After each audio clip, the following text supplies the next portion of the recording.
Ассаламу алейкум, урматтуу достор. Автокароке Чикаго бир гана Нурбаев's Life YouTube каналында.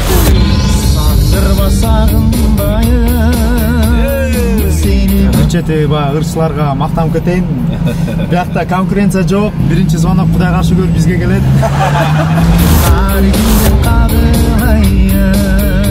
Жаштарды киргизип атканда жар-жарды да Эрлан айтат экен бул жерде.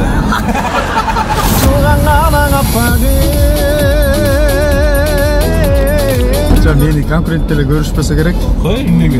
Себеби дегенде мен аларды конкурент көрүш эмесмин да.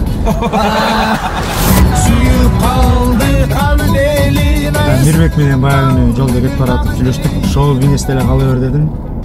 Бирок башка ырчылар келип иштесеңер болот дедим.